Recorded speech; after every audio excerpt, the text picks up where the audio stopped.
The following 90-minute presentation is part of the UC Master Gardener series. There is support material available at this website, including quizzes, handouts, and lecture outlines for all presentations. Consult the UCTV programming guide for the date and time when other lectures in the series will be shown.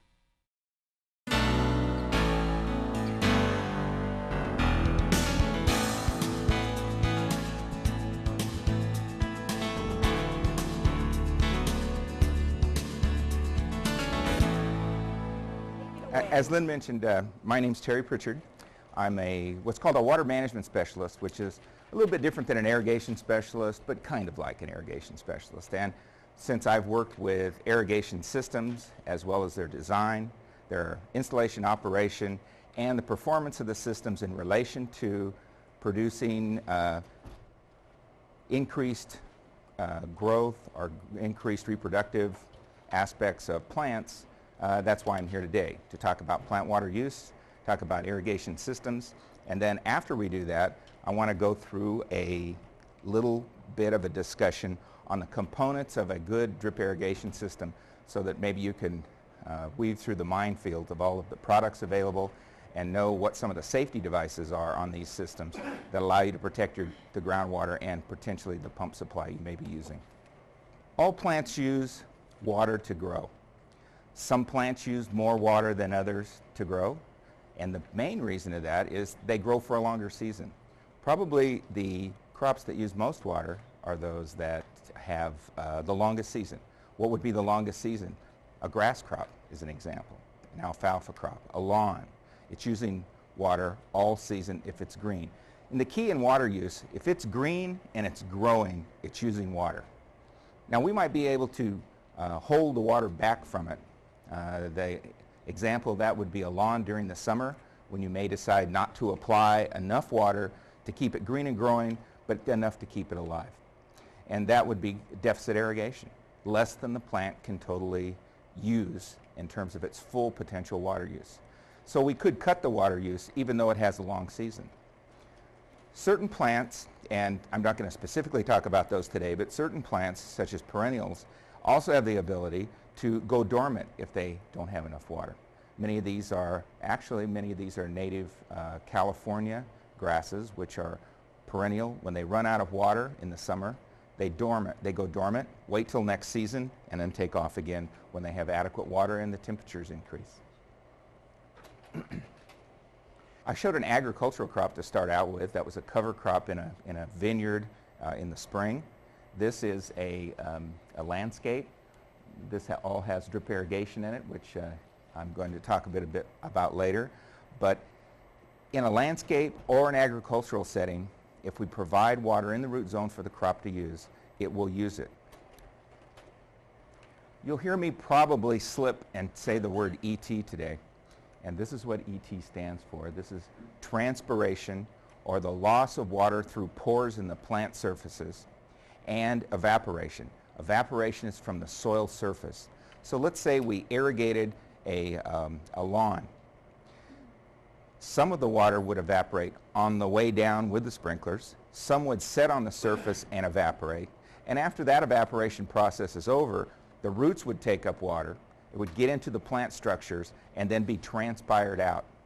So when we talk about crop water use, or ET, it's transpiration plus evaporation, and since we like one word for everything, it's evapotranspiration. Water is very important. It's extremely important in the production of plant structures, growth, and the production of sugars. You can see here that we have a couple components coming into the leaf: CO2, oxygen, and we have water. That combined with sunlight and green tissue produces plant sugars. It accumulates carbon. Water is a necessary item in this conversion, and it is secondly important because there are holes on the leaves where the carbon we see here, carbon in terms of CO2, enters the leaf. That is the same device or the area in which the water escapes. There are these small cells called stomata, and When the plant is feeling good about its water relations, they're open. While they're open, the carbon comes in and can be used in photosynthesis. However, the water goes out. Once plants become stressed from lack of water, they adapt to the environment or the atmosphere by closing the hole. If the hole stays closed too long, you can't get carbon in. Therefore, you don't get growth. And in a crop like grapes, where we're trying to sugar the crop, we don't get the sugar. What I want to talk about is what we call the environment, plant, soil continuum, because it's very important to know that the humidity in the air and the energy in the air is linked to the soil itself through the leaves, through the scaffolding, through the trunk, and then through the roots, and into the water in the soil. They're all hydraulically linked.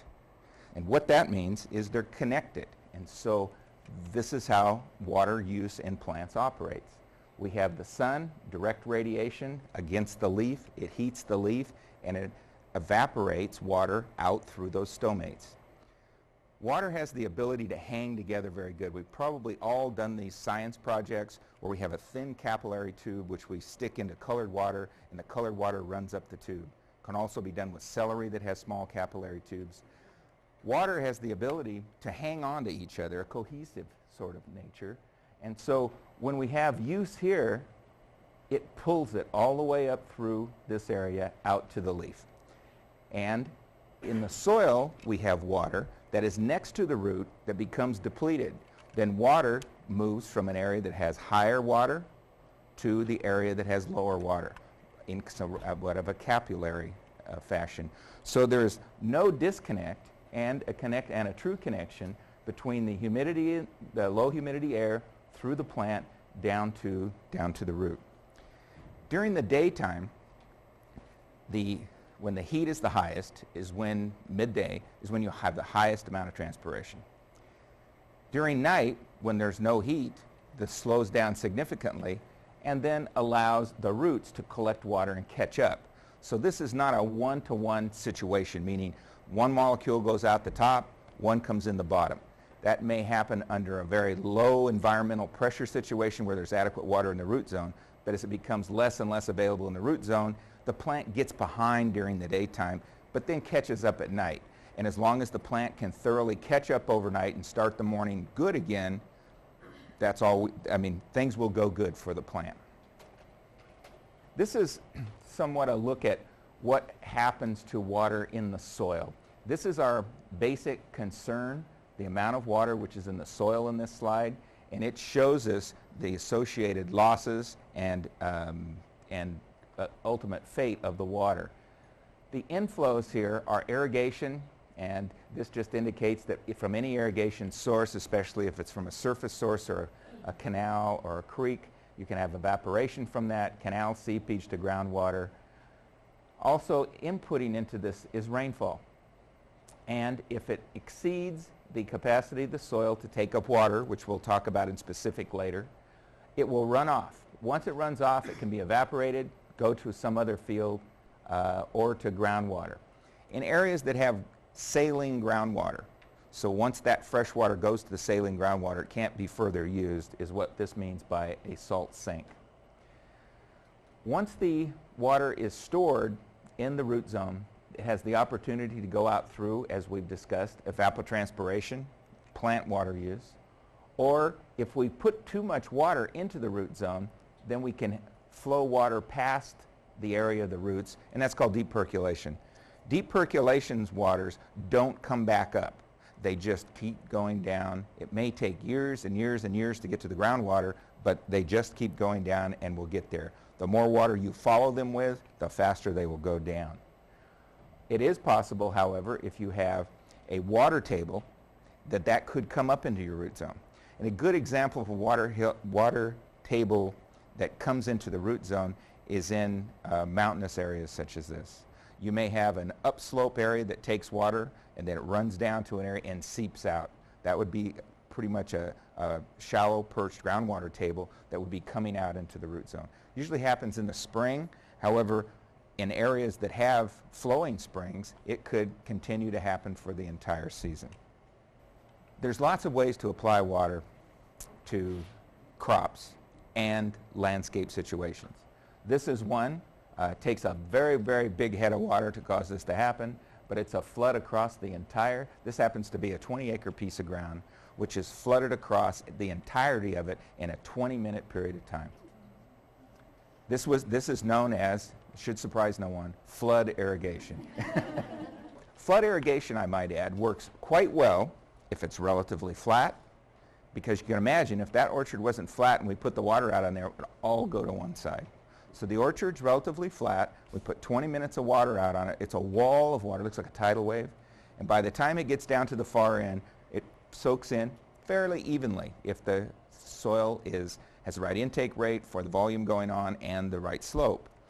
In areas where we have greater slope, or we have crops which don't like flood irrigation, could be such as these beans, we use furrows.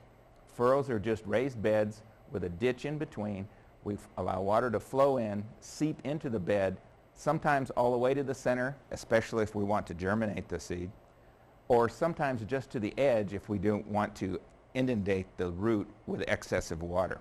Beans, few other crops, are very sensitive to overwatering, and if we take enough time and volume of water to seep clear over to the center, they may stay saturated for too long and suffer with diseases such as Pythium and Phytophthora. Sprinkler irrigation is common. It's common both in orchard settings, in landscape settings, in turf settings where you have a small amount of water but want to distribute it over a relatively large area. Now the precipitation rate using these, even on turf, is not very high. Typical precipitation rate for these type of sprinklers is from possibly 1/10 of an inch up to 2/10 of an inch per hour. And what that I would mean by that is the average area in which it is contacting would get about let's say an average of as high as 1/4 of an inch an hour. 1/4 of an inch an hour as a sprinkler is a pretty high rate. A lot of these small sprinklers that you see in turf, the small ones made by like Rainbird and Champion that you space about 12 feet apart, those have a very high application rate. These are spreading possibly as much as 50 feet, so they're taking a single stream of water and moving it over a large piece of land. The smaller sprinklers that cover, perhaps you're putting them 12 feet apart and you're using double coverage, they can go up to 1/2 to 3/4 of an inch per hour. That can be a problem with design on slopes and on soils which take water very poorly. So as a management practice in that situation, one might want to cycle the system with your controller to put on water for a while, then stop before it runs off, then wait for an hour, come back and hit it again.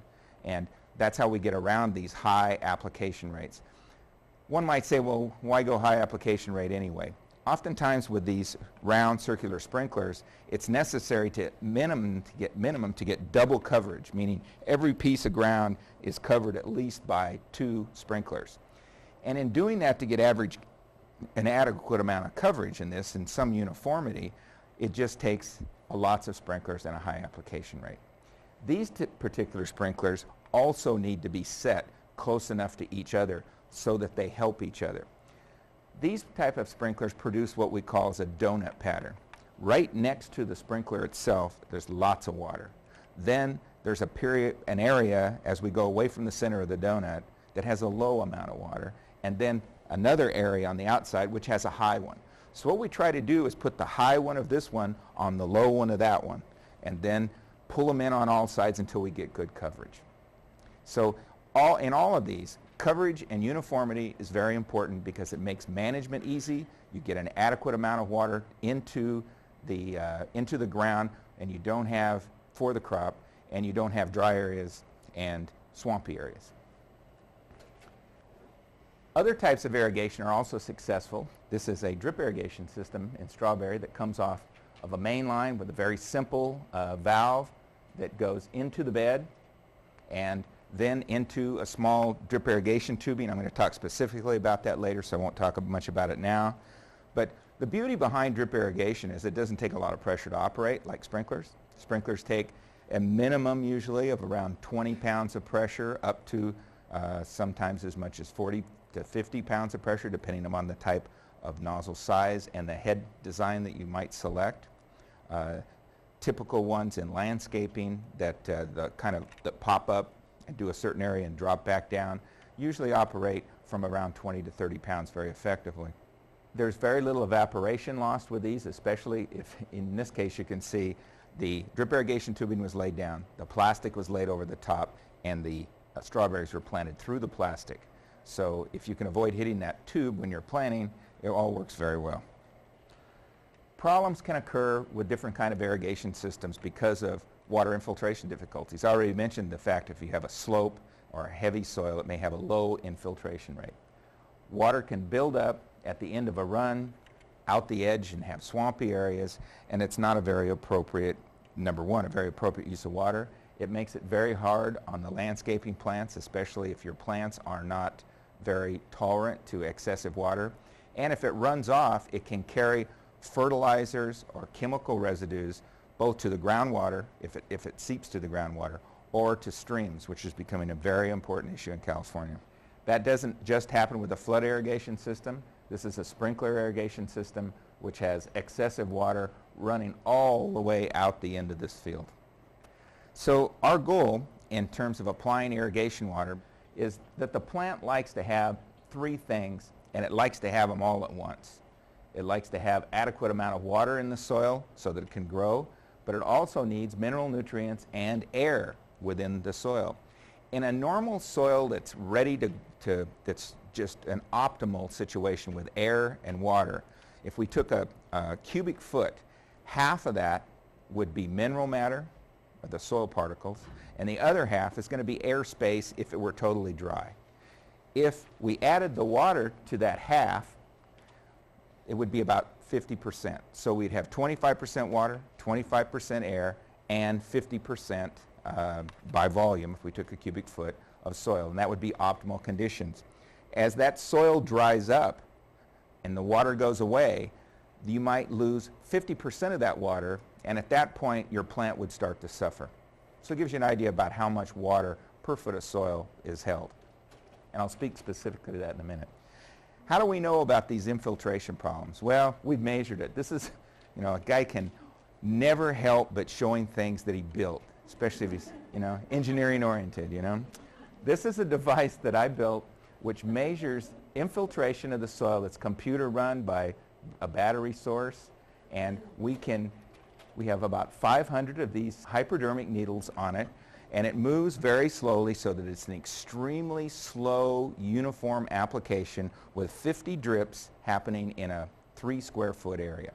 So what we do is we can measure the soil's infiltration and its penetration.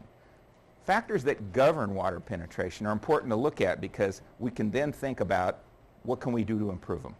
First off, let's look at soil dryness. The drier the soil is, it will take water at a pretty good rate. But now I'm going to turn around and tell you that water transmits through the soil, meaning once it's moist to a dry area, happens faster under moist conditions than dry conditions. Now, if I can convince you guys of that phenomenon, I could leave here a winner. And I'll tell you why it works. Dry soil, as you know, when you drop something onto it, takes it up very quickly. But it takes it up quickly and then stops. Moist soil has water conducting water, which, as we mentioned before, holds onto itself very effectively all through the soil pores. So it will run from one area to another area quite well because it's all hooked together. By drying the soil out so much, the soil films are so small, it's as if we had a sponge that was full of water and holding it up in the air. It won't move from the sponge saturation to the free air. Won't move very well. But if you put it against another sponge, it'll move very effectively. So think about that. We have to remember that the amount and size of pores in soils is very important. And it's important for water movement. And it's important for application rate. If you can keep your application rate high, you don't have as much runoff, and you have a faster movement of water into the soil. How can we have a greater amount and larger size of pores? Sandy soils have larger pores. That's why the water goes in faster. Clay soils have small pores because there's very fine clay particles in there. They may have more pores on a percentage basis, but they have small ones, so it doesn't go in as fast. Now, how do we change this? The use of organic matter is very important. Organic matter mulches, and moving organic matter into the soil is very important from protecting the surface from degradation and opening up and making these soil particles clump together into larger pieces. So let's say we had some sand, some silt, and some clay, all independent particles. It'd be a mess. So what we have is granules, and these are called aggregates, and that's promoted by utilizing organic matter. And if we aggregate these particles together, have another particle, then we have big holes in between them.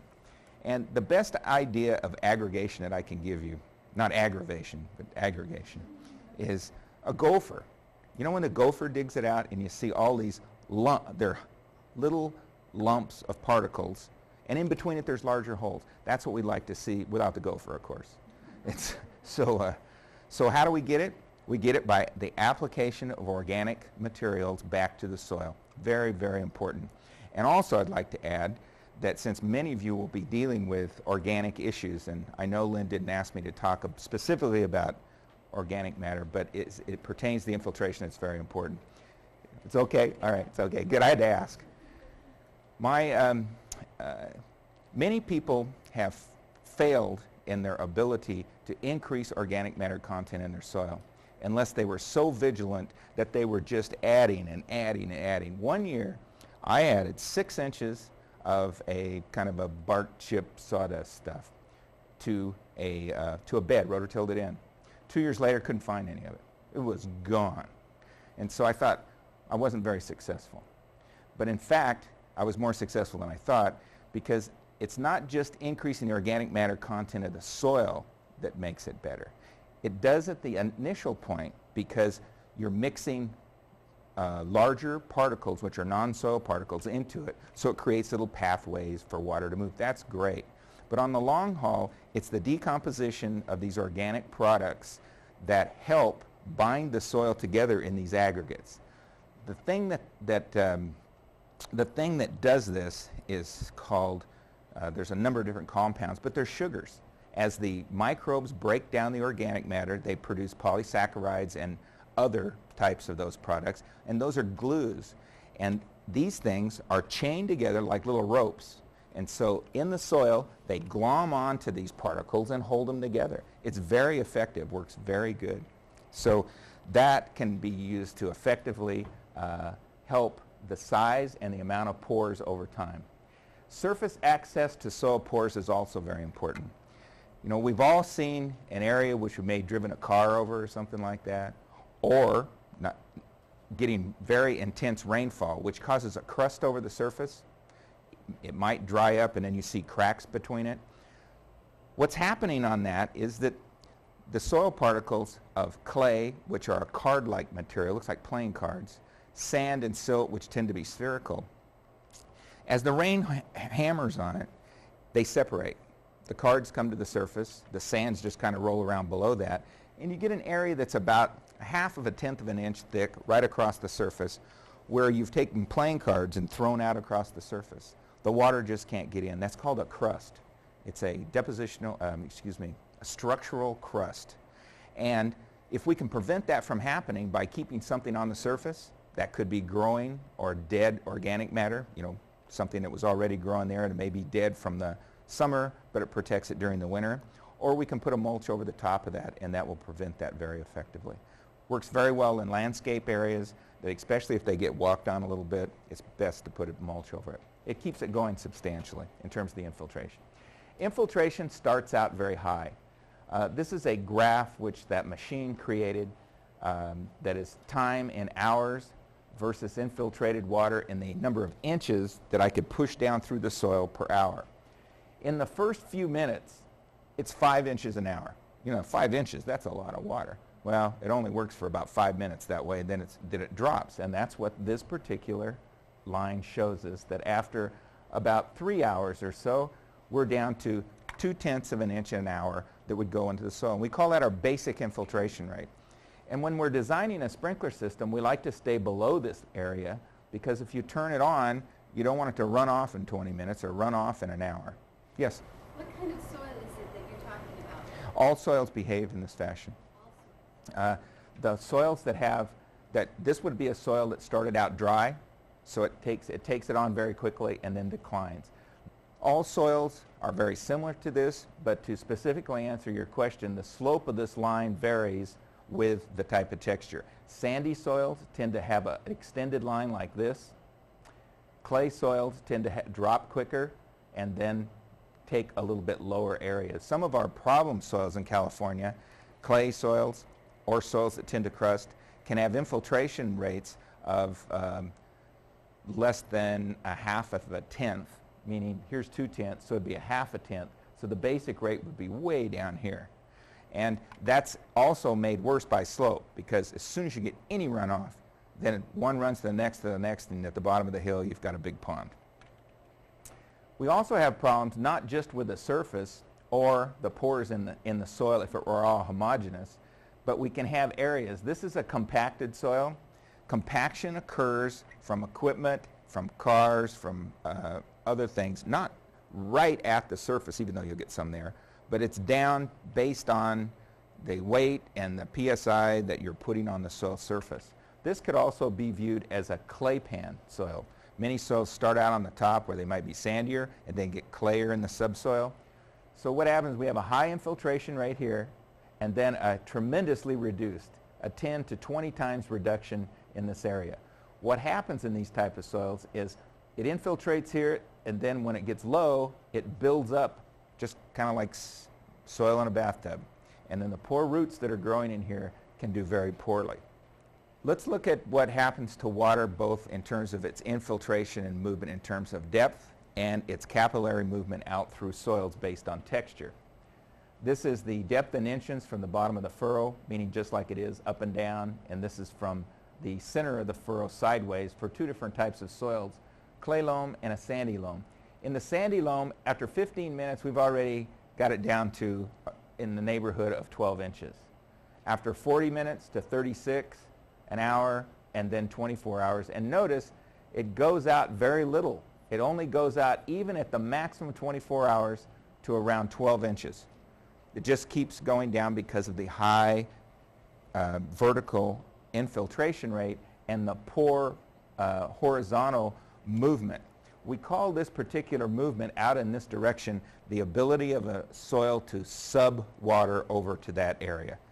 It relies on the soil properties itself, the size of pores. Let's look at the clay soil. After 4 hours, we have only wetted 24 inches. I mean, 4 hours, look, we were at 24 inches in 40 minutes.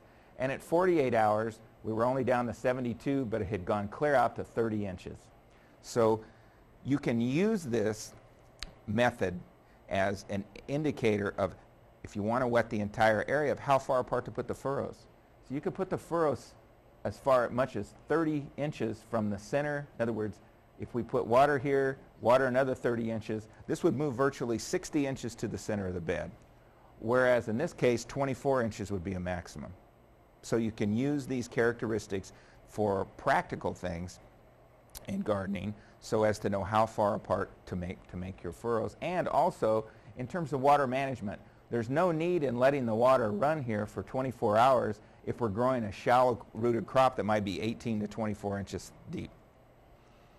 Also, one other thing is that if we wanted to restrict the amount of downward movement to, let's say, 48 inches for a particular crop, look at the volume of water, just the volume of this area, that you would have in contrast to this volume. We've got maybe 5 times more water stored in the soil, in this heavy soil, than we do in this if we were applying it to a single area, such as a single drip line or something of that nature. Sprinkler irrigation offers us the ability to get away from the problem that I just talked about in terms of infiltration and lateral movement. In surface irrigation first, as I mentioned, coarse, get a big volume coming out, fine, a small volume in terms of depth. In sprinkler, they're identical. They're identical because we control how much water each area of the ground gets. If we had on this side a sandy soil, on this side a clay soil, and then applied water uniformly across it with a sprinkler irrigation system, we would have the same volume of water stored in this area as in this area. It might go deeper in the sand than in the clay, but it would be the same volume. So sprinkler irrigation helps you overcome variability within an area very effectively.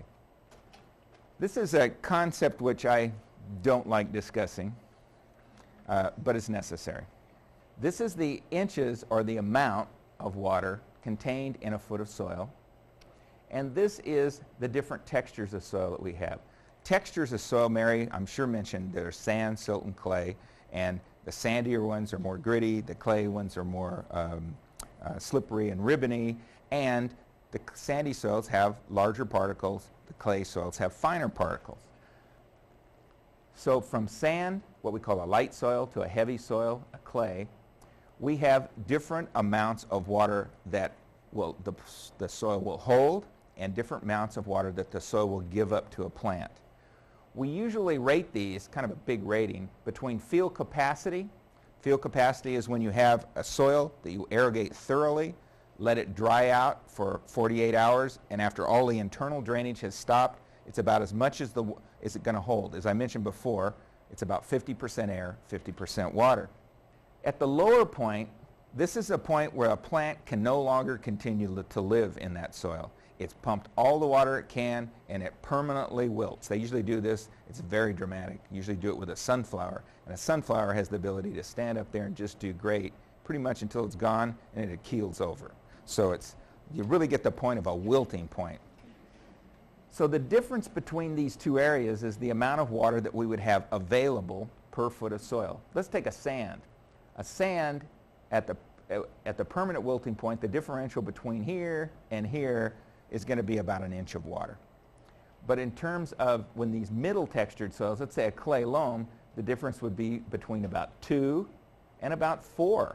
So it would hold about 2 inches of water per foot of soil available to the plant between field capacity and when it's all gone. So heavier soils tend to hold greater amounts of water for the plant. Important irrigation issues are over-irrigation. Over-irrigation causes tremendous problems in landscape and gardening, especially gardening. How many problems have you all seen with saturated areas and the plants are doing horrible? It just is so easy to do. I've done it myself. I mean, it's so easy to do. Over-irrigation causes not only what we call anoxia, which is the lack of oxygen in the root zone for the roots. By having that condition, it causes all sorts of pathogens to then start affecting the plant both in the root below ground and above ground. It brings on, by doing this, brings on powdery mildew and squash, and I mean it goes on and on. Also an issue is under irrigation and plant water stress. Plants, if they go under stress, the first response of a plant under water stress is to stop vegetative growth. It's not too good when you're growing something that you want to eat the vegetation of. However, it might be great if you have a lawn that's relatively tolerant to water stress. By water stressing a lawn, it doesn't produce the vegetative growth, you don't have to mow it as often, and you can save considerable amount of water. However, the more water stress you have, the more important it is to have a uniform application of water. Because if you have twice the water here than here, as soon as it goes under stress, this area is going to look horrible, and this area is going to be fine. So it's good to distribute the water as evenly as possible. How about crop water needs? How much total water do crops need? And there's a big difference. As I mentioned, one thing is the season length. That's very important. It's really easy to calculate the water use when you have an area that's totally covered with foliage. You know, I can say that if this were a grass crop, golf course, let's say, it was 4 inches high and it was growing in July, it's going to need 9 inches of water in the valley. And since it just gets just as hot here, it's going to be about the same. You know, it gets cooler at night, yes, but during the daytime, it'll be very similar. So on a whole basis, it's pretty easy for us to estimate that. It's also fairly easy for us to estimate trees when we have a whole orchard. Because when we get up to and exceeding around 60 to 70% of the land surface shaded, which this is, it achieves full water use. So on an acre basis, we can say, oh yeah, it's going to use that much water. It's easy. When does it get hard? It gets hard when you have a few trees that are spaced out, and then you have possibly some other types of shrubs, and then maybe a lawn. It gets very difficult to calculate or figure what the use is. Just as an idea to seep into your brain, pasture, that would be something like grass that's growing all year round. It's going to use about 50 inches of water a year, this high. I guess that'd be 60, that's about 50. And that's over the entire area. Man, that's a lot of water, isn't it? But that's how much plants use. This is not including rainfall, meaning this is how much they use. If you get 15 inches of rainfall, that suffices for some of that, you would take that off. Sugar beets, that's a shorter planted crop, will use less. Cotton, 29. Corn, a shorter crop yet, 25. And lettuce, a very short crop, and hence my point, the shorter time that you have it in the ground, the less water it's going to use. And in this case, it only uses 4 to 5 inches. What's an inch of water, you know? I thought somebody was going to get me on that before I got to this slide. An inch of water over 1 acre is 27,154 gallons. Now, let's make sense of this whole thing right off. And if I used an inch of water in a month in a grape vineyard over an acre, then I would multiply that times 1 inch times 27,154 to get the gallons. And then I would divide that by the number of vines that I had per acre. On 11 by 7 spacing in a vineyard of vines, that's 566 vines. And that means if I divide 566, obviously I've already done this. If I divide that into this number, I'm going to get 50. So over that period, let's say it's a month, I need to apply 50 gallons to each individual vine. If I have a 1 gallon an hour emitter, that's 50 hours of irrigation. And that's how we schedule irrigations, you know, in agricultural sense. Now, that will probably apply quite closely to a small vineyard you'd have along a fence. Would be appropriate for that also. But it's going to be complicated somewhat because let's say we have a vineyard and instead of 11 feet away having another row of vineyard, we may have nothing. So this is just kind of a rule of thumb on how to calculate this based on that. In terms of other crops rather than field crops, tree crops are quite similar, deciduous. You know, they're in the neighborhood of between the high 30s to the low 40s. Wine grapes, a fully irrigated wine grape that probably doesn't produce the quality you'd like to see it is around 28.5 to 30 inches.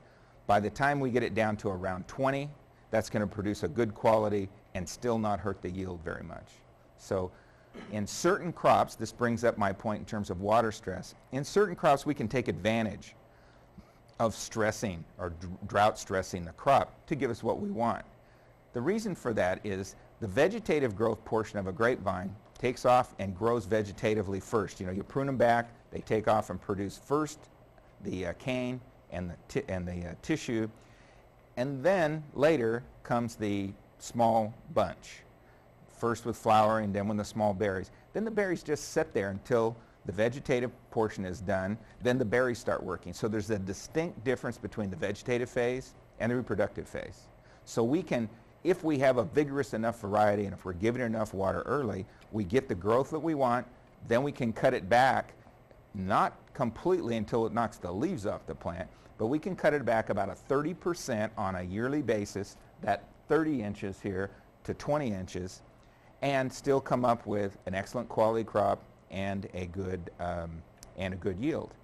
Quality, what I mean by quality in grapevines is that it's the color and character of the wine itself. So we can improve that significantly. Now if we tried that with alfalfa, if we tried it with lettuce or other leafy vegetables, we're out of luck because it's a 1-to-1 ratio between water consumed and dry matter production. So there we're kind of out of luck. So shorting those types of plants are not very successful. Water use also varies throughout the season and only makes sense that it would be start out low in the first part of the season in April when environmental conditions are not very extreme in terms of temperature and humidities and the days are short.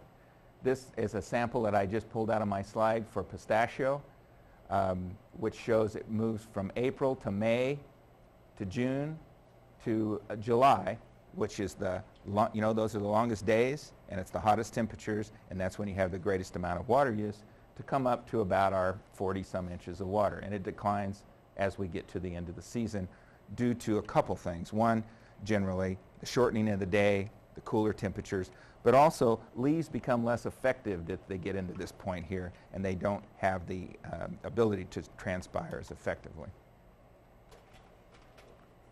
So our goal in water management is to meet the sufficient, notice I do a lot of vine work, here's vine, but it could be of any crop. We want to meet the sufficient water requirement for that particular crop, not by over-irrigating it, not by under-irrigating it, but giving it what it needs so it doesn't expose it to, allows for maximum growth and vegetative and reproductive structures, and doesn't have too much so that the pathogens get going. And we balance that off by first off, what's stored in the soil. That's often ignored, and that's very important for perennials. For perennial trees, is that they start with some amount of water in there. We want to utilize that water and not waste it. Then in-season rain, once your trees come out and it rains in the spring, that is also an irrigation or a water that's water to the system. And then we're left with, the only thing we have left is our ability to apply water to keep up with a plant's water use. So let's try to answer this question, because you'll be asked this a lot. How often does one irrigate? Well, the best answer to that is that we want to ensure adequate moisture in the root zone.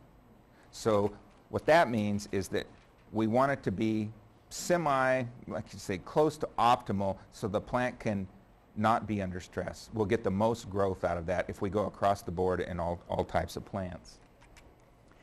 A couple ways to do that is, first, if you understand what the crop water use is, you can estimate it. We did that already in terms of knowing if we used 1 inch of water, then the chart that I showed you, which let's say for pistachio, that used 1 inch of water, and we calculated that back to about 50 gallons of vine for a month period of time. That's one way to do it. The other way to do it is to assess what the soil moisture level is in the soil and see if it's adequate. How one does that is, and there's some information in your booklet about this in terms of how soils feel and look when they're moist, but the easiest way to tell this is to dig a hole. Dig a hole with a shovel and auger. You know, some soils are pretty tough to dig down where trees and look at a deep depth, but if you ever have an opportunity where someone's putting in, you know, a trench, a septic tank, electrical service or something, take a look at what your soil really looks like. You know, is it 2 feet to some sort of a bedrock or a hard pan area? Is it 6 feet? Because in a climate like this, generally where you get lots of water, you'll replenish most of all that soil profile, and it gives you an idea how much you're starting with. You can evaluate that by feeling it, and those instructions are in your book. Or you can use a device which I forgot to bring out of my truck today, which is called a tensiometer. And a tensiometer is a very simple device. Has a ceramic cup on the end of a plastic PVC shaft. You place it into the soil, fill it full of water, and then it has a cork at the top and a vacuum gauge. If the soil is completely wet, it's going to be fairly close to zero. As the soil dries out, the soil pulls water out of this column through the ceramic cup, and it's indicated on the vacuum gauge. It's a very good method to use it. You don't need many of it. You'll want to take them inside during the cold part of the season because they will freeze and break the gauge and sometimes the shaft. But they're excellent for measuring in gardens, in landscape, and in tree crops, so that you can tell what the water status is. A good example of this is that if you had I'll show some later, a sprayer system, you would put one of these in the area at the depth that you want to keep at a good moisture concentration or a good status, and then you would allow it, depending on the soil texture, to increase. Let's say it was a sandy soil, you would allow it to increase to something like around 20, and then you would irrigate and bring it back to about 7. And so you would stay in that nice, happy area. For a clay soil, there's more flexibility. you could let it go up to maybe 35 or 40 before you would irrigate, and then irrigate and drop it back down. So they're very useful. They are in the neighborhood of around $40 a piece. What's the name of the tool? It's called a tensiometer, T-E-N-S-I-O-M-E-T-E-R. And they're made by at least 2 different companies. One is called Irrometer, I-R-R-I-O-M-E-T-E-R, I think, Irrometer, and also Soil Moisture Company. They're available at all kinds of irrigation supply houses. The ones I'm familiar with in Woodland carry them, the ones in Stockton carry them, and also in almost all of the agricultural industry publications such as California Arizona Farm Press, Fruit Grower, and on, they have an ad in them, so that makes it easy.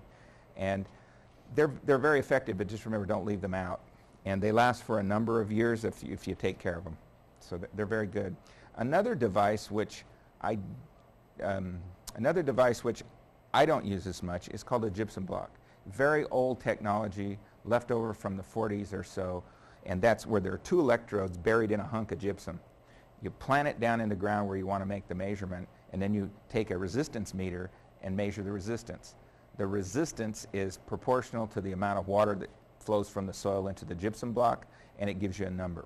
The problem with those is, except for they primarily work better in clay soils, and they work better on crops that can stand lots of water stress, because these will read 0, 0, 0, 0. Things are really dry, then they start reading.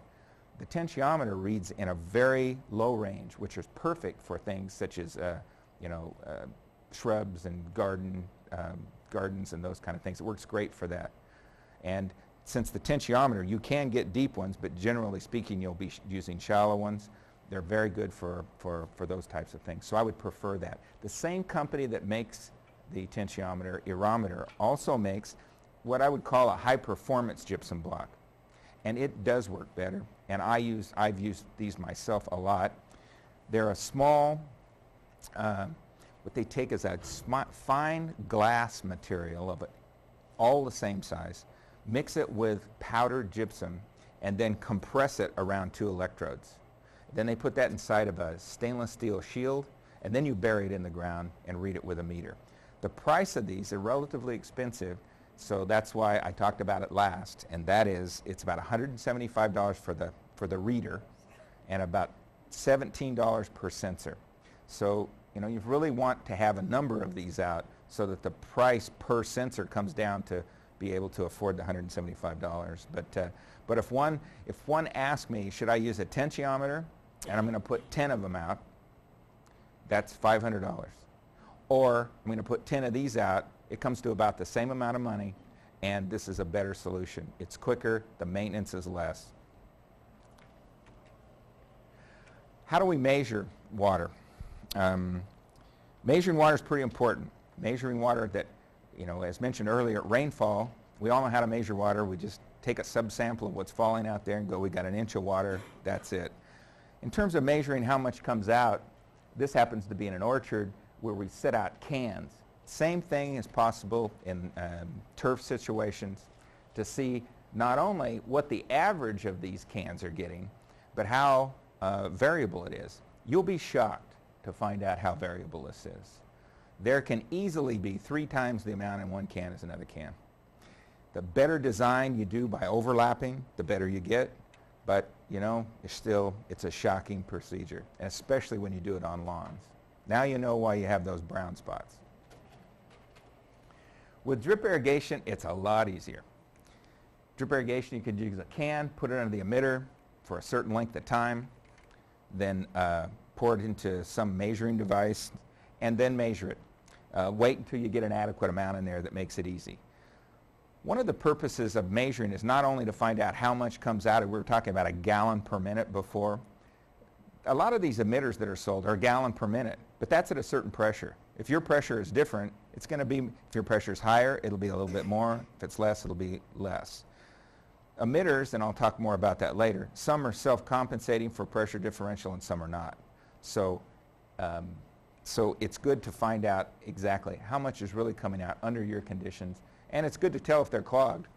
You can measure a series of these, measure them close to your first part of your line and at the tail of the line. If your line's too long for the volume that's going out, meaning you have too many emitters on it, the pressure may drop so significantly at the tail that the volumes will tell you the difference. What's good? It should be within 10%. So if you're getting 10 at one end, you should get 9 at the other end, at the far end. If not, you should take some sort of an action to either reduce the pressure so that it reduces the outflow all along the line. You can predict that, can't you? The pressure drop over a certain size pipe over a certain distance? Yeah, yes, you absolutely can. The question was that, can you predict that? And yes, there are tables that will tell you if I'm, especially when designing sprinkler systems for a landscape or a lawn, it's great to look at the tables, because if you use 3/4 inch pipe, you know, I'm a little rusty on this, but I think that you can use about 12 gallons per minute flow typically, and if you use 1 inch pipe, you can go, it's either 17 or 21, something like that. So the pipe size makes a difference, because if you took a single pipe such as this PVC and put it out and put sprinkler after sprinkler after sprinkler, you would eventually get to the first one works great and the last one drools. So one would want to chop it back before it gets too bad. This is a friend of mine, Larry Schwankel. He's a real irrigation specialist in our department, and he is making a measurement with the greatest little device in the world. It's a 35 millimeter film canister, and if you can fill that thing up in about 32 seconds, that's 1 gallon a minute, and everybody's got one. Well, unless you've gone digital. I also want to talk about water conservation, because that's very important. Number one, it's in the news, and we have a dry year. And so water conservation means different things to different people. To me, water conservation means controlling irrigation losses. What are irrigation losses? Evaporation is an irrigation loss. By irrigating at night, you can have a slight reduction in evaporative losses. How much? A friend of mine did an experiment in a weighing tank. He has a tank. It's called a lysimeter. It's full of soil. It's got plants growing in it, and he puts the water in the top. This whole thing sets on a scale that can be weighed. So he knows every day how much water came out, and then he can replace the exact amount of water that went in. Well, he had 2 of these, and he conducted an experiment where he had open surface where the surface was wet, and one where he covered it with all plastic and he put his drip lines underneath. He found that there was a maximum of 13% difference between 0 evaporation and full evaporation. Well, by irrigating at night, you're not going to have 0. So a reasonable thing was going to probably be 5 to 7% savings of water between the nighttime and the daytime. And that's given the fact you remember to turn it off. Because that is a difficulty at night, because here you wait, the sun's gone down and it's cool, and you want to irrigate for 20 minutes, and if it's a manual system, you turn it on. You'll probably waste more water if you leave it on overnight. But on a controller type system, it works very effectively. Another loss is deep percolation losses. In soils that take water in adequately, especially in shallow rooted crops, putting water past the root zone is a complete waste. And so we'd like to minimize that if possible. The next is running out the tail and running off to what I would call a non-target area, a place where you're just growing weeds or something of that nature, or it goes to a surface water source or groundwater source. If we can eliminate those losses, we've done about all we can do for water conservation. The next alternatives, and in doing that, we should also try to achieve good distribution within the field. Good distribution within the field keeps some of it from going too deep and some of it from not having enough. An engineer's answer, like Larry Schwankel, the guy I showed in the picture, he's an engineer, I'm a physiologist. We constantly have this battle between, it's like the right brain, left brain thing. He solves the problem by saying, okay, if we're applying water to this area and this area doesn't get enough, we'll just keep applying more water until that area gets plenty and this area gets too much. Solve the problem. That's an engineer for you. I look at the problem differently in the fact that I can stand a little under irrigation as long as I don't get too much and have less deep percolation or loss at this end. So I can live with a little bit of reduction on this end. And I'd say that's an appropriate water conservation measure, living with some reduction.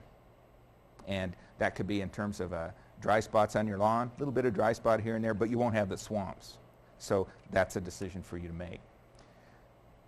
I made this slide up a long time ago, and this is more on a global sense, but you could plant less land and save water.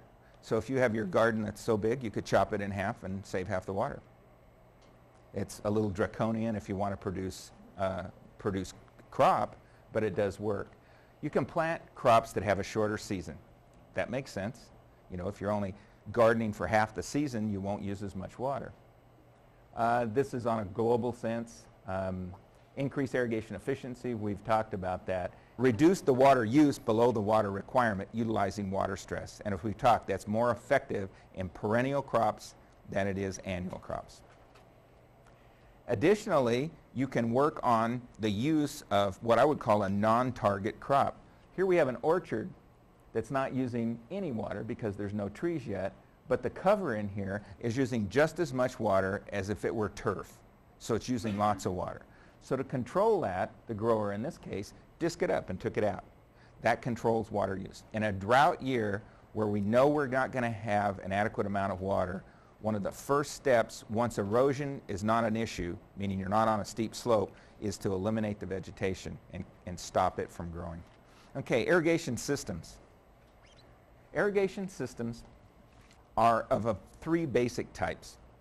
And surface gravity, now that's flood, furrow type systems which we use in gardening frequently. Sprinkler systems, we use those in landscapes, in lawns particularly, and in gardening. Low volume, or what we term today more micro irrigation, includes stuff like these mini sprayers and bubblers and drip irrigation. I want to talk a little bit about each of those. Now here's a big garden for you. The furrow type systems have slope generally down from one end to the other, but they don't have to. This one, why I chose this one, is there's very little slope differential from this end and where the furrow is blocked. They hold this like we would in a garden and allow the water to move over as far as we like it to, then we chop the water off and let the rest go out. In this case, this is a very salty area, and that's why we planted along the grower planted along the edge, because as the fresh water comes in, it squeezes or moves the salt out of the soil in this direction over to the center, and so the plant sees fresh water, and so the salinity doesn't bother it. This particular slide had what I wanted to talk about in terms of level, but I felt I had an obligation to discuss that with you.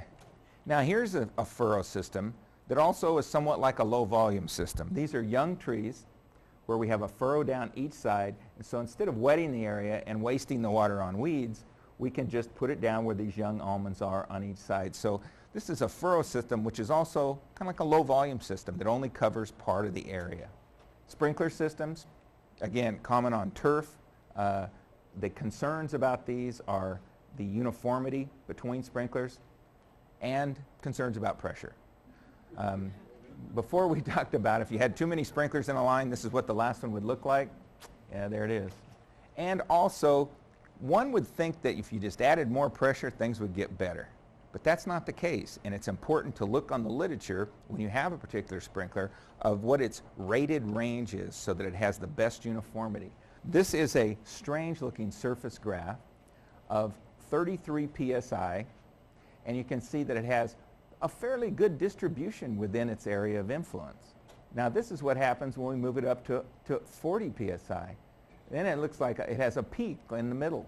The point I'm trying to make here is that's not a very big difference in pressure at all. So if you were running something at 20 when it should be run at 30, or running it at 60 when it should be at 20, there's going to be big differences in terms of their uniformity. So it's good to read the literature that comes with it.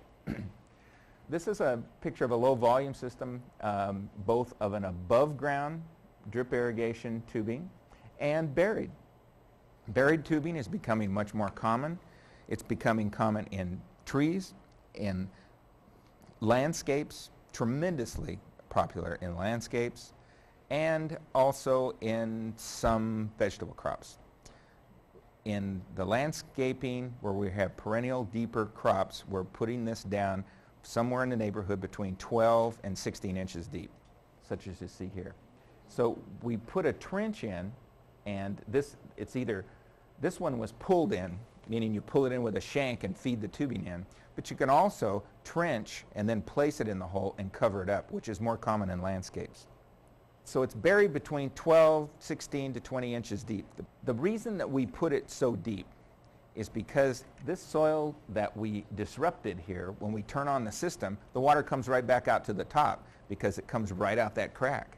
And one would think that, well, that's just then. A couple years later it won't come out, still comes out. So the deeper you put it, the greater area you give it to infiltrate, so then it doesn't what we call surface or come out the top. Because you can imagine trying to irrigate this and also trying to harvest the crop at the same time where it was mushy and the harvest equipment would be messing, that it'd be a mess, and that does happen. So the first issue with this is how close it should be. With annual crops, we're placing it under the ground only a few inches. So in essence, that it's very, very close to the surface. The advantage of this with crops such as tomatoes, strawberries, and others are we wet the crop right where it needs it, and out at the shoulder of the bed, we don't put any water there. And therefore, we don't have any weed problems out there. There was another guy in our department did a study on the amount of weed control or hassles with weed control that they got contrasting sprinkler irrigation to drip irrigation. It was just not even close. I mean, it's just, the weed problems completely go away.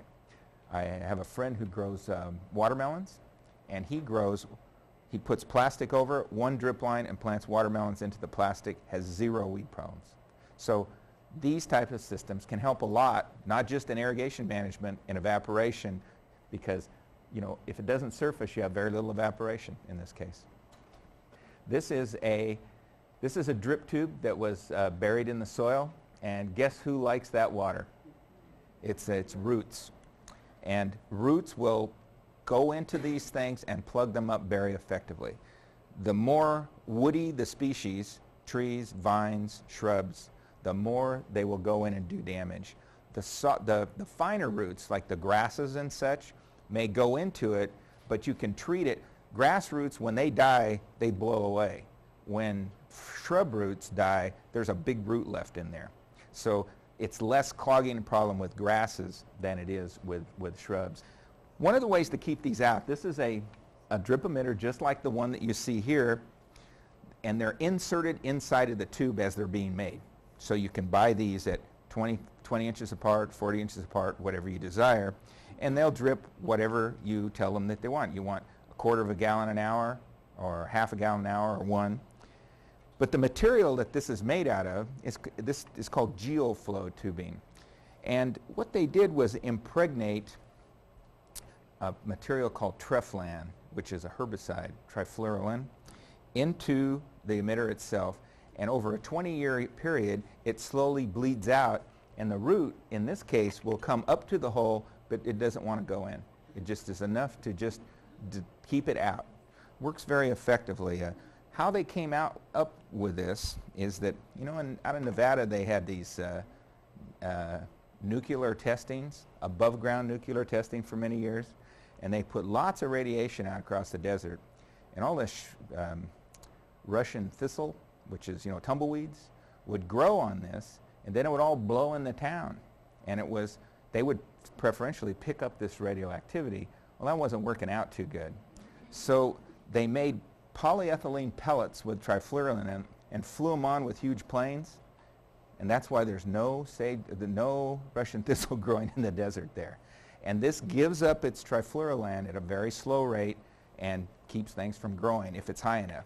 So they took the same technology and put it into a dripper, and so it keeps it from clogging. We've had them out for over 10 years now with no clogging. So root clogging is an issue. And the quantity of pesticide or herbicide in this is unbelievably small. Other low flow type micro irrigations consist of, this is kind of the spinner type, or they can be movable and non-movable types. This is a closer look at it. This is one that has non-moving and is directed in a direction where you may have the plant here, but maybe the trunk's too sensitive to excess water, so you squirt it out into an area around it. These are often called micro sprinklers. Two kinds. One you have, and I have lots of examples of stuff up here. You have some without any moving parts and some that have all kinds of moving parts. One thing to remember, if it moves, it wears out. And I have a friend that had a whole orchard of these things that moved. They were brand new ones from Israel. It's 10, 15 years ago.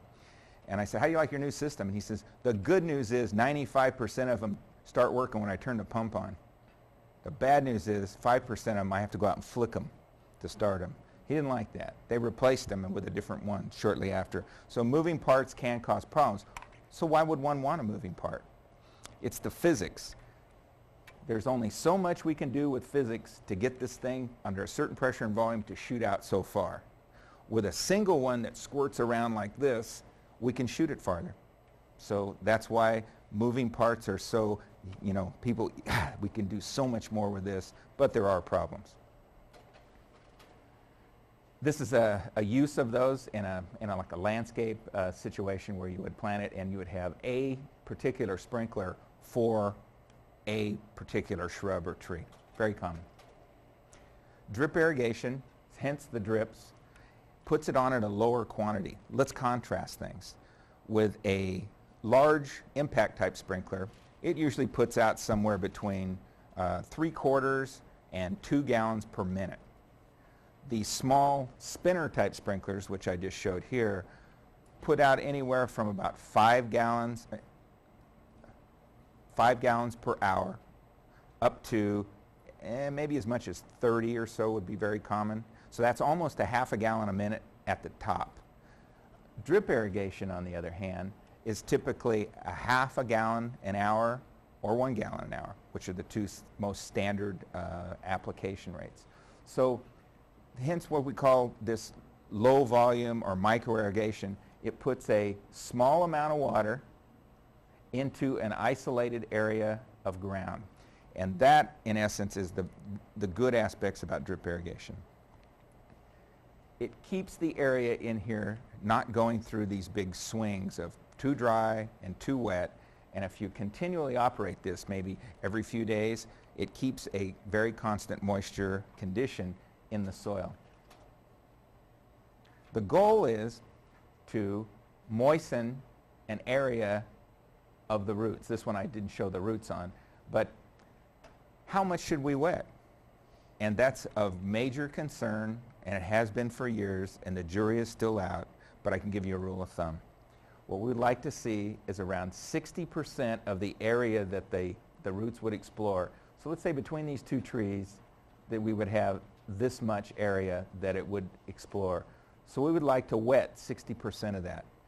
That work was done on maintaining adequate growth and production in fruit trees. And so that's the best answer I can give you on the wetted area. We know that once it gets too small, let's say we had 2 drippers here, even though we might be putting on a reasonable amount of water, but the wetted area is not very big, the trees begin to have hormonal difficulties, and you have problems with drop fruit and a number of other things. So, and refruiting the next year, the buds aren't very effective the next year. So we know that if it's too small, it will cause problems. So 60% of the area is a pretty good indicator. Now, here's the advantage of drip irrigation. You can get, and other automated control. You can really get control, you can program it, and as long as you reprogram it as the season goes along, you can be extremely efficient with this type of irrigation system. Clogging, and that was your question about clogging it from the inside. Drip irrigation, because it puts out a small drip and a small volume, it has a small hole. Small holes clog easy, and the things that stick in them are physical particulates. Physical particulates that might come from your well. Wells oftentimes have sand in them, they have silt, and they have clay. Most filters that we have don't control anything more than the sand and maybe some of the silts. The clays pass right through the filter. However, they usually pass right through the emitter also, so that's the good. And secondly, they may go down to the end of the line and build up in the end of the line where the velocity is the lowest. So that means that we get to flush the ends out to get rid of the junk that we don't want in there. Plus it gives you an idea about how the rest of the emitters feel about life. When you open it up and it's very clean, things are good. When you open it up and it takes 30 seconds for the junk to come out, that's not good. Secondly, we have biological growths. Those are growths by slime and algae. Algae generally requires to grow very effectively some light. Slimes don't require light because they can take their energy from oxidizing reduced metals that come up in the water, especially iron and manganese.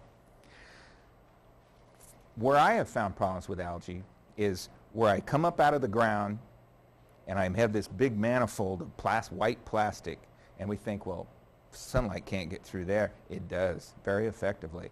Later, when you cut those apart, you'll have kind of a brownish algae scum on the inside.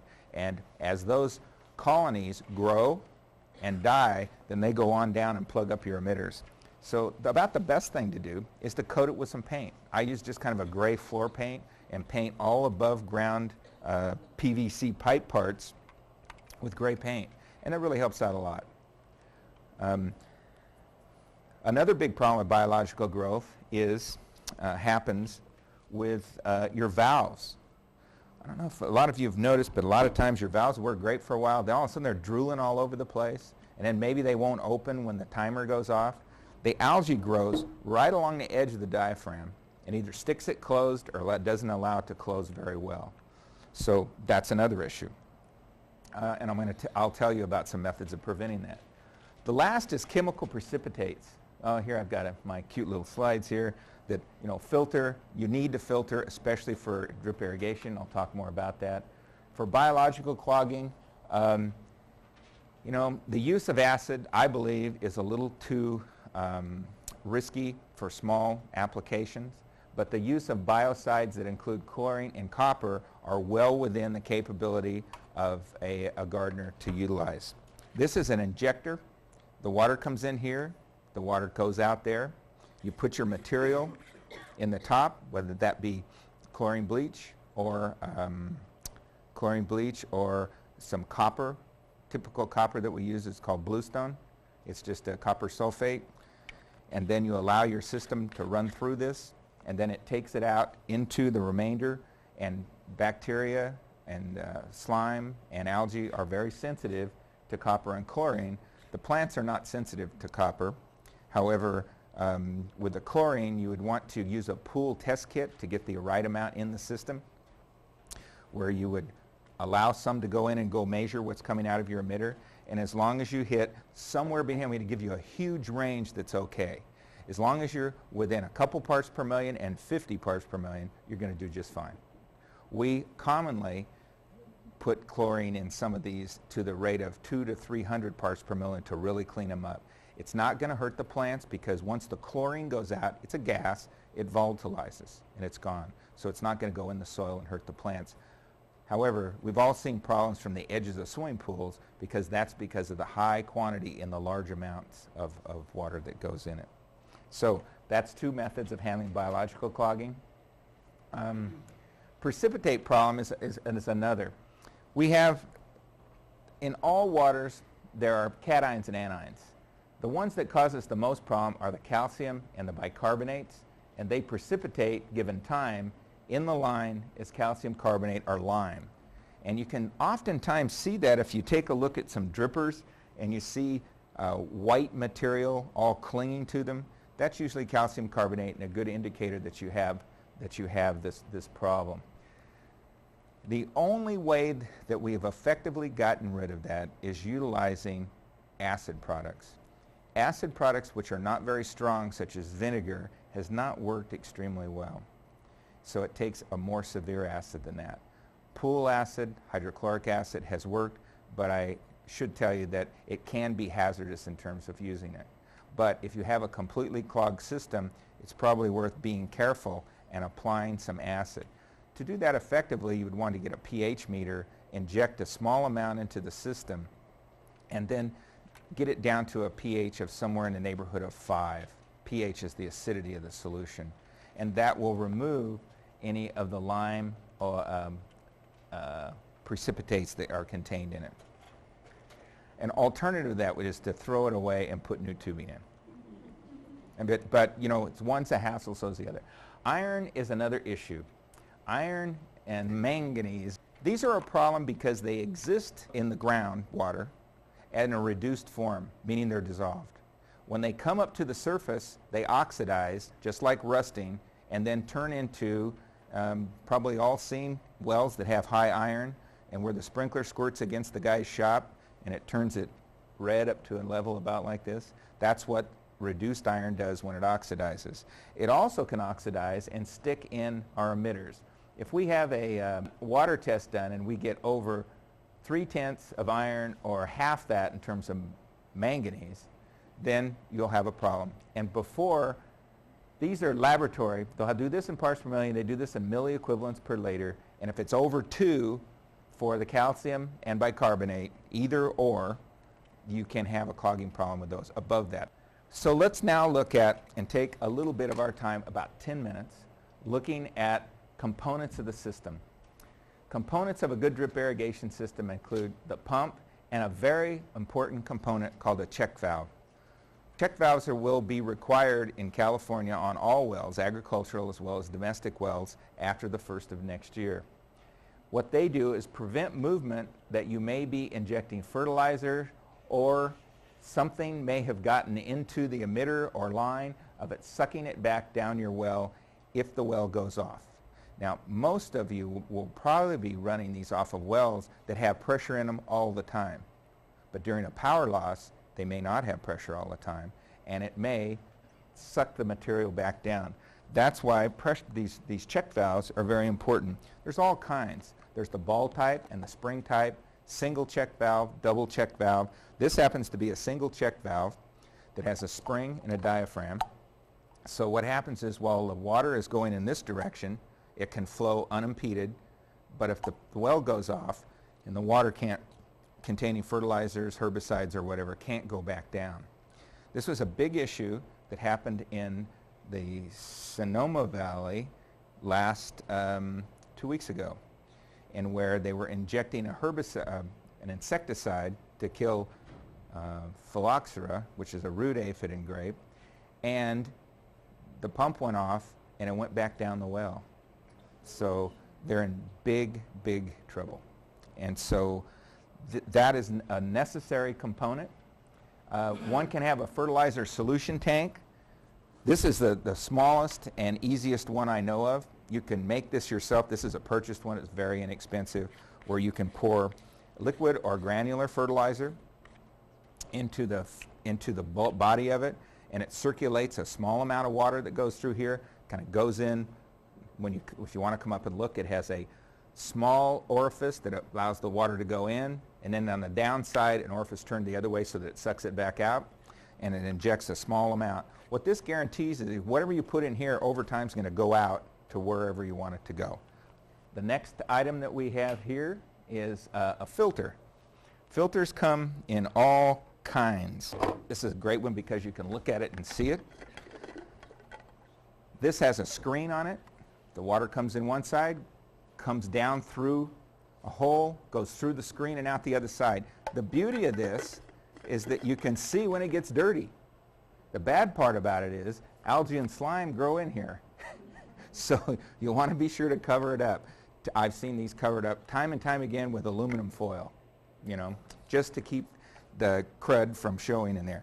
They also have, if you have lots of sand and such, either something you can let go out the bottom, or better, put a small hose connector on the bottom where you can shoot the sand out without having to take it apart.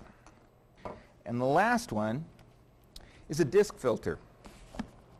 It doesn't use a screen. It uses a whole stack of plastic discs. And the plastic discs have little kind of warbles on them so that you can't quite see it, but there's holes, very minute holes in between these discs. And so the water comes in, and then it's filtered through the discs. Actually, it comes into the inside. It's filtered through the discs until it gets clogged up. And so what you do is you take it apart and go like this, you know, kind of unstack the cards, get it nice and clean, and put it back in. This works pretty good for particulate matter, but if you're pumping out of a pond and you have moss, this will drive you crazy because it will last about 5 minutes before it's clogged up. So now we're keeping it clean as it goes out. Let me see. The next we have valves. Valves come in all kinds. We have PVC ball valves that are very effective and quick in closing, but they're not very good in terms of regulating. So if you wanted to regulate it down and turn the pressure, the temperature of these causes the ball to turn a little bit, and it's tough. If you want to use a valve for regulation, it's much better to use a gate valve type, and that seems to work much more effectively.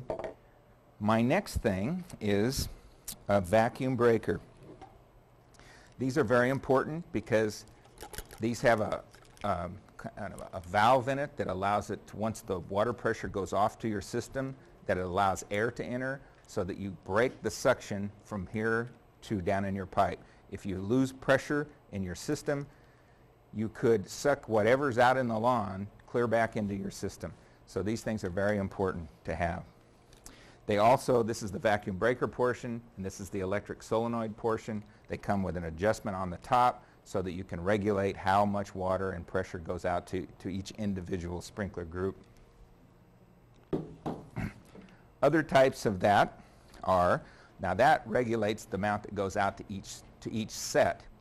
This is a device which is similar in that you can crank it down if you desire, or you can open it all the way up, put this particular device downstream, and adjust the pressure which you would like to have in the system, and it dynamically adjusts the pressure that goes downhill.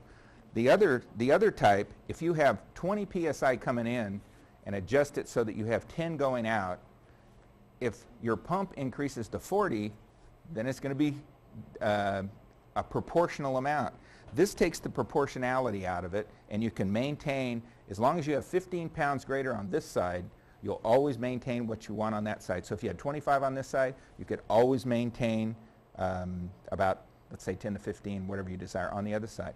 They're very nice. They're a little more expensive. I think these are in the neighborhood of about $60 or something like that. They're not too bad. And you can get them also with the electric solenoid on it that operates it too. These are primarily at larger irrigation supply places rather than Home Depot or something like that. Controllers come in all kinds and sizes. Controller is really the heart of the system.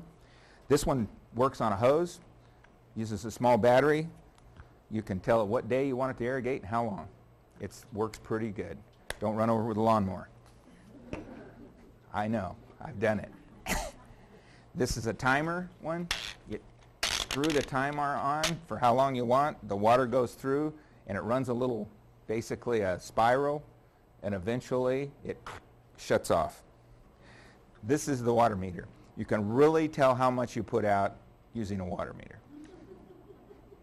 You know how we talked before about knowing how much, this is great, but this is not that expensive. This is about a $30 one, and it's not that bad. Just depends on how bad you want to know. As we move up into the other controllers, we have what I call is electromechanical. Basically, it's a motor in the inside, which keeps it going around, and you can place little devices and time stations. This has been around forever. I can remember using one of these 20 years ago. And they still work. They're okay. They're relatively simplistic. They can't do all the fancy stuff that some of these new controllers can do. Now you have these that are, I hate to say it, so complicated that you have to sit down and read the manual for an hour to figure out what it'll do. But they can do that.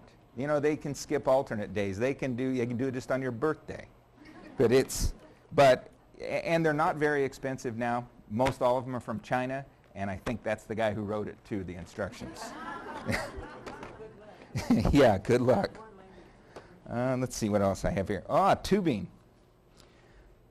There's all kinds of tubing out there. This is tubing that is kind of a soaker hose type of tubing. It's you put water in the inside, and then it leaks out it looks like it sweats and leaks out all over the place. Originally made from used tires, no longer made from used tires. They got a good mileage out of that in terms of recycling. My dad bought one of these, put it out there, called me about 3 months later and says, the thing doesn't work anymore. And I said, Well, it's because the holes are really, really small, and it's one of the best filters you can ever find. So if you have significant things in your water that will be filtered out, this doesn't last too long. There's all kinds of stuff I've got up here. I showed you the geoflow. This is the internal. As they make the tubing, they slip them in, and you order them or buy them at a certain distance apart. Here's another one. I know you can't see this, but it's a small emitter that's glued on in the inside rather than the large one. They have them that are glued on the outside. And then we have all kinds. You know, there's always someone asking me, he said, gee, have you seen this new emitter? There's millions of them out there, you know. Here's one. This is a relatively old one from Netafim. And it just, you punch a little hole as if with a nail with a handle on it, and then you just pop it into the tubing wherever you desire. These are probably going to be the best thing for landscapes because, you know, you have the going through and you have a bush here and a bush here and a bush here, and you can judge how much you want for each individual by the size of the emitter, whether it's a half a gallon or a 1, or even a 2 gallon an hour. And it's possible to put more or multiple ones on when you want a bigger wetted area or more water. In larger areas, when you're trying to cover possibly a ground cover, like the slide I covered, a ground cover and a tree, they have these movable ones that have, again, back to the moving parts, but they do throw water over a substantial area without having to run the hose all over the place. That's a big problem. If you want to get lots of coverage, you kind of got to make the hose go like this or utilize one of these. Again, these use more. Instead of a 1 gallon an hour, they may be as small as 5 or as high as 30, depending on the size you get, but it does cover a larger area. So in essence, we've now gone from the well through the check valve, through the filters, through the anti-siphon valves, measurement, to the last thing was the emitter, and that's pretty much it.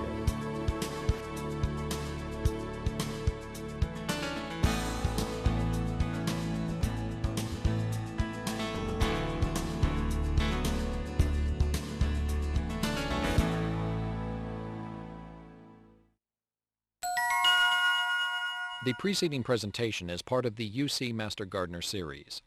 There is support material available at this website, including quizzes, handouts, and lecture outlines for all presentations. Consult the UCTV programming guide for the date and time when other lectures in the series will be shown. It's the definitive guide to gardening, produced by the University of California. The California Master Gardener Handbook contains over 700 pages of in-depth information on topics such as selecting varieties, planting, growth cycles, pruning, irrigation, and harvesting. The California Master Gardener Handbook is available along with other gardening publications on the A&R Catalog website at anrcatalog.ucdavis.edu.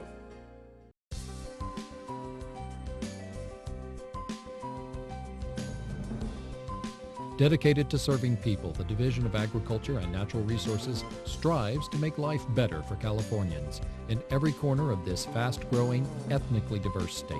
No other arm of the University of California reaches out so far to improve the lives of Californians. The University of California's Division of Agriculture and Natural Resources has a library of easy-to-use, practical, research-based videotapes and publications from UC's farm advisors, specialists, and faculty. Call 1-800-994-8849 to request a free copy of our catalog, or point your browser to anrcatalog.ucdavis.edu for our complete online catalog. You can find out more about UC's Division of Agriculture and Natural Resources and the wide variety of work it does at ucanr.org.